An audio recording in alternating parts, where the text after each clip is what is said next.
Olá, pessoal, bom dia. Essa aula é uma aula de história, certo? A aula que encerra o módulo 1 de vocês do livro de história. Falamos sobre os maias, os astecas e hoje vamos falar sobre os incas. Essa grande civilização que se destacou, certo? E surgiu no século XIII, tá bom? Então a gente vai discutir sobre essa civilização hoje. Lembrando a vocês que vocês assistem esse vídeo completo, certo? Porque eu vou trazer algumas informações que podem constar nesse vídeo e não no livro de vocês, tá certo?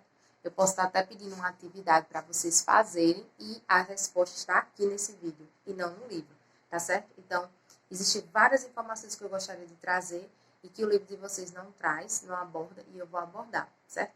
Então, esse vídeo pode até ser dividido em duas fases, né? Parte 1 e parte 2, para a gente poder entender o Império Inca e alguns detalhes importantíssimos, tá certo? Vamos lá, vamos entender, na verdade, como foi que tudo começou, né? Como eles surgiram. E, na verdade, no século XIII vai surgir essa civilização, onde hoje é a América do Sul, a encosta, né? Do continente americano, mais precisamente a América do Sul. E na Cordilheira dos Andes, para quem não conhece, coloca lá, pesquisa na internet que vocês vão ver várias fotos. Mas de qualquer forma, eu vou colocar aqui, vou colocar no grupo de vocês do WhatsApp, para vocês estarem dando uma olhadinha onde essa civilização surgiu, certo? Uma civilização muito vasta, 3.000 quilômetros de império. Então, aí você se pergunta, mas professora, na Cordilheira dos Andes, já ouvi falar que quanto mais alto o lugar, mais falta oxigênio. E esse povo se instalou aí, em lugares montanhosos, onde fazia frio, onde estava basicamente, tinha montanhas que eles habitaram, que estava 3.500 metros de altitude, né? Acima do nível do mar. Então, o oxigênio aí, esse povo se adaptou dessa forma, nessa localidade. Então, vocês sabem, né?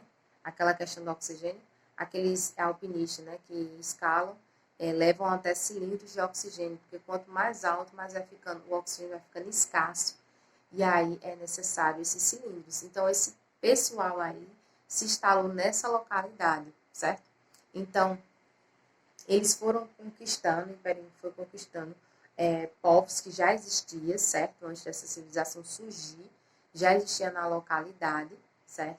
E eles começaram a fazer tipo de aliança com os chefes e isso foi fortalecendo o império, certo?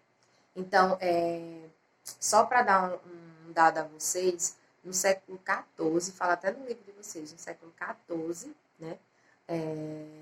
O Império Inca, ele tinha, já como império, tinha 12 milhões de habitantes. Então, para vocês verem a noção de quanto o Império Inca se tornou um império vasto, populoso e muito forte.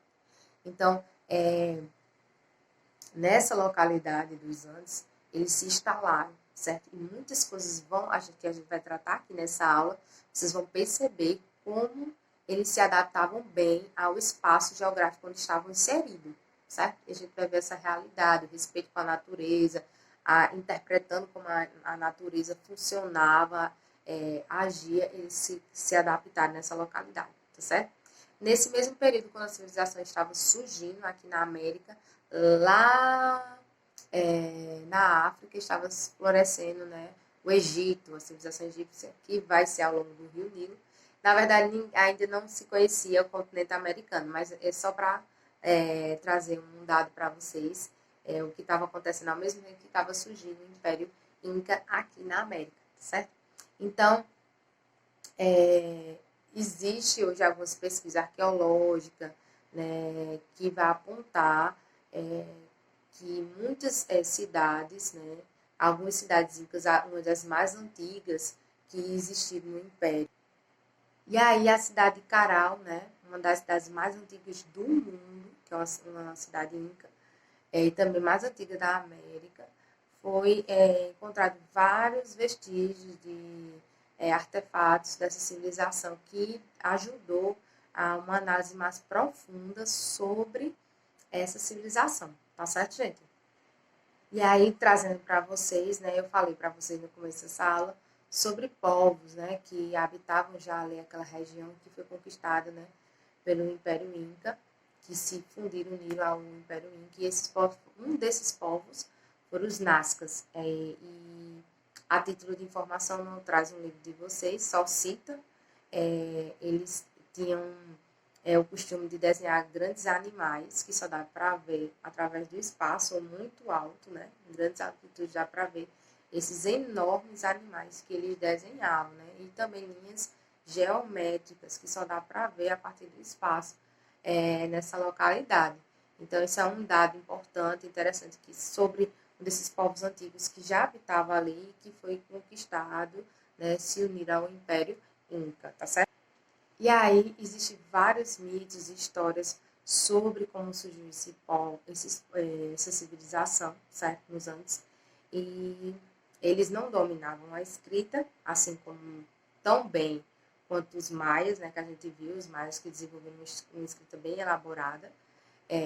Os incas não desenvolveram uma escrita, mas eles passavam suas histórias a partir da oralidade. E uma dessas histórias sobre a criação do mundo, como surgiu o Império Inca, foi que o Deus Sol, que eles acreditavam, que eles também cultuavam porque eles eram politeístas, na verdade. Politeísta quer dizer um povo, uma determinada cultura que acredita em vários deuses, né? Então, eles eram politeístas e acreditavam no Deus Sol, It, chamado It. E esse Deus Sol, depois que criou a Terra, chamou seu filho e pediu a ele que ele fosse habitar a terra.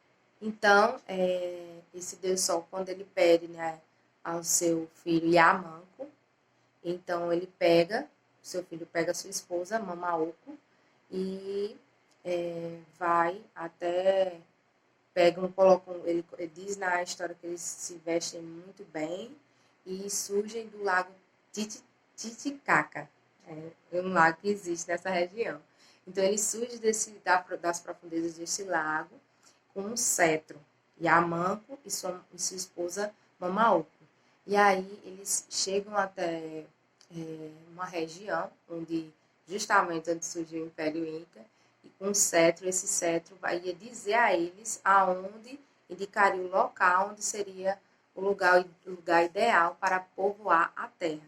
E aí, esse cetro, ele finca onde vai virar o centro, né, do Império Inca, que é a cidade de Cusco, que hoje é no Peru.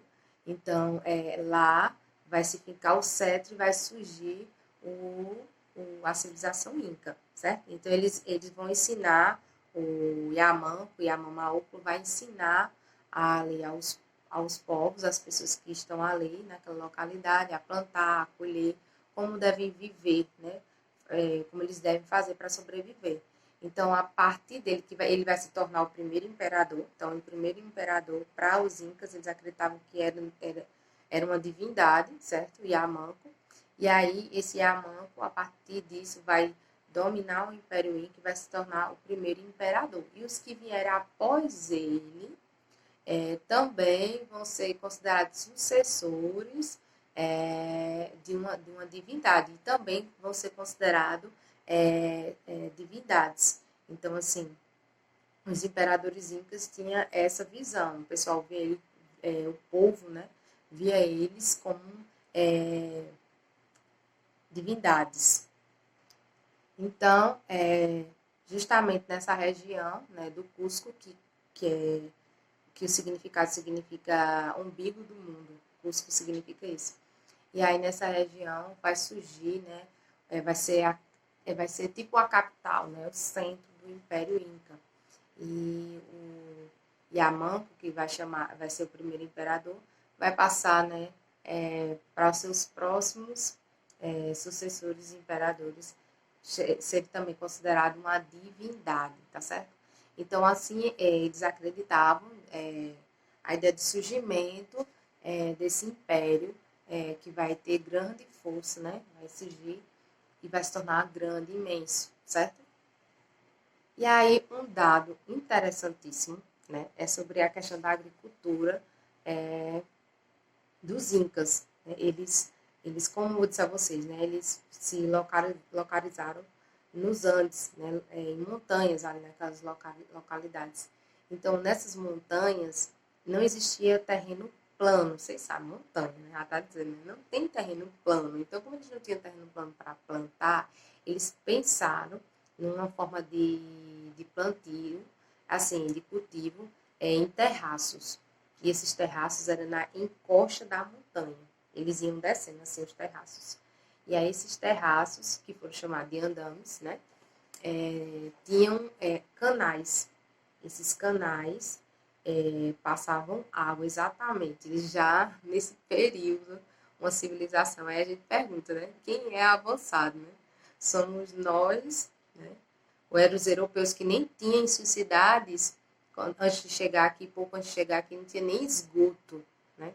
E na civilização Inca já se encontrava sistemas de armazenamento, de esgotamento, coisa que não existia na Europa, nos nossos colonizadores. Então, eles fizeram esses terraços, e esses terraços, quando chovia na montanha, através dos dutos de encanamento, né? Descia a água e cada terraço era irrigado por esse canal, certo? Eu vou mostrar um esquema para vocês terem uma ideia como seria. E aí irrigava, né, o terraço, né? O andame ia descendo, ia irrigando quando a água ia descendo na encosta da montanha. E aí os incas desenvolveram esse sistema, né, para plantio, né? A partir deles também eles plantaram diversas espécies de batata. Exato. Para vocês terem uma ideia, a Europa não conhecia a batata. Foram os incas os primeiros a plantar batata. Exatamente. Se vocês gostam de batata frita, agradeçam ao Império Inca, porque a batata foi cultivada primeiramente por esse império. Aí, quando os colonizadores chegaram aqui, encontraram diversos tipos de batatas, com uns 200 ou mais tipos de batata era plantada pelo Império Inca, certo? Então, esses incas, eles desenvolveram esses terraços e um desses produtos bem que era plantado nesses terraços justamente era a batata, que era vários tipos de batata e que os europeus tiveram contato a primeira vez com a batata a partir desse Império Inca, certo? Então, é uma das ideias interessantes, né? A gente hoje come muita batata, batata frita, né? É consumida no mundo todo. E aí foi os primeiros povos, a civilização Inca que plantou, cultivou batata, tá certo? E temos também a questão do milho, né? Eu falei nos maias, falei nos astecas e estou falando também no, nos incas. Eles consideravam o milho algo sagrado, um alimento sagrado, tá? Então, o milho, ele aparece bastante, tanto nos astecas, também nos maias e agora nos incas, e é uma coisa que tem em comum entre eles. É a questão de considerar o milho, esse alimento, né, algo sagrado para eles. Então, chegou até se cogitar que só apenas nobres, né, dessa civilização inca consumiriam, chegariam a consumir o milho, né, que muitas vezes alguns alimentos se tornavam escassos em algumas épocas e o milho poderia ser conservado por um grande período. Então, é um alimento que é considerado para eles, né, nesse período, como um alimento sagrado, tá certo? E aí, o Império Inca, ele vai, como eu disse a vocês, vai se tornar um império vasto, né? Com grandes extensões de terra. Vai chegar até o Chile, a Argentina, onde hoje é o Chile e a Argentina, né? Vai chegar o Império Inca. Então, isso vai se dar, primeiro, por causa dos guerreiros, certo? Que os incas eram ótimos guerreiros, certo? E também ótimos negociadores, certo? Eles eram ótimos negociadores, eles negociavam com outros povos, né? Esses povos davam a ele em troca alimento, tecido, tudo que eles produziam, né? Eles trocavam com os incas. Então, e aí os incas deixavam eles justamente por causa dessa troca, né? Então, eles eram ótimos para negociar. Eu acredito que deve ser um dos motivos que tornou o Império Inca tão vasto, né? Aquela questão de dominar e destruir a outra cultura, não se vê isso, se vê um império conquistando outros povos, mas de uma forma, na maioria das vezes, amigáveis, com diálogo, com a troca, né? Havia, sim, a cobrança de impostos, como a gente viu no Império Azteca, né? A gente viu a questão da cobrança de impostos, mas, assim, há um respeito na cultura, tanto que esses povos contribuíam, né, um conjunto para se falar de um único povo, né, de um único império. Então, assim, há uma conquista, mas a conquista não é tão violenta quanto aparenta, né, para a Europa. E aí, a gente fala, eu estou falando pelos incas, né? Os astecas já têm os seus guerreiros, eles conquistavam, né? Outros povos, e tem a questão do sacrifício, como a gente falou nas aulas anteriores, que eles conquistavam guerreiros, e esses guerreiros de outros povos que eles conquistavam eram sacrificados, certo? Então, estamos falando de um império que mantinha um diálogo, né? Um o comércio não, como é que eu posso dizer? O comércio também existia, né? Mas a questão de uma negociação para haver um bom entendimento entre ambas as partes, certo? Então, os incas tinham guerreiros que eram organizados, tinham estratégia e que permitiu que eles pudessem conquistar, né? Conquistar. Se por acaso não tivesse o diálogo, tinha a questão da conquista, né? Então, esses guerreiros é, eram bem estrategicamente treinados e levado o Império Inca a conquistar outros povos. Foi tão grande a conquista e se tornou tão vasto que eles criaram várias estradas, exatamente. O Império Inca tinha estradas, né, que interligavam as suas cidades. Então, essas estradas que facilitam, a gente vai perceber, vai facilitar o contato com outras cidades do Império Inca, certo? Então, eles eram organizados, incas, bastante organizados, o que é um ponto positivo para que esse império se torne tão vasto. E aí, essas estradas, né, que ligavam Quito a Cusco, a outras cidades, né, tinha uma estrada que era chamada a estrada principal, que era a estrada chamada Real, Estrada Real. E aí, eram escolhidos homens fortes, treinados, homens rápidos, ágeis, para estarem transportando informações nessas estradas, os chakens. Eles eram homens que corriam rapidamente para transportar informações de um homem para outro, certo? Assim circulavam as informações de forma rápida no Império Inca. Então, esses chakens eram conhecidos por ser homens rápidos, velozes e treinados, tem que ser fortes também para exercer esse cargo. Então, esse homem passava uma informação para outro homem, que passava para outro, até chegar no local que a informação deveria ser transportada, que deveria chegar. Então, essas estradas também, esses homens corriam por essas estradas para trocar informação entre cidades, certo? Então, além de essas estradas serem construídas, também pensando na questão do comércio, que eu falei para vocês que o comércio existia no Império Inca, vai haver também a troca de mensagem por essas estradas, né, a partir desses homens escolhidos a dedo para exercer essa função, tá certo? E então, para eles poderem se manter organizados, certo? Eles desenvolveram um sistema matemático chamado Quipu, certo? O Quipu vai aparecer no livro de vocês, tá certo? Uma fotografia. Tá aí, de cordas, na página 317, certo? Do livro de vocês. Para os cálculos matemáticos, os incas utilizavam o quipu, um instrumento composto de vários cordões com nós para representar os números. As pessoas que sabiam usar o quipu eram respeitadas na sociedade. Acima, uma réplica do quipu inca. Então, esse aqui é um quipu inca que eles utilizavam para que eles pudessem se organizar de forma matemática. Então, esse sistema matemático de cordas, né, o quipu, ele vai ser grandemente utilizado pela civilização, vai ser muito tempo utilizado pela civilização inca, certo? Muito dele ainda é desconhecido, porque existiam cordas coloridas, que era para tipo de contagem, cordas finas, cordas mais grossas, tinha cordas que tinha 3 nós. Então, assim, ainda existe muito ainda a ser descoberto sobre o Quipu, né? Mas aí que a gente sabe que ele se organizava, que era muito importante essa ferramenta para eles, né? Para eles poderem se organizar, né? As finanças, as questões administrativas do Império também era utilizada a partir do Quipu, era utilizado o Quipu para entender, né?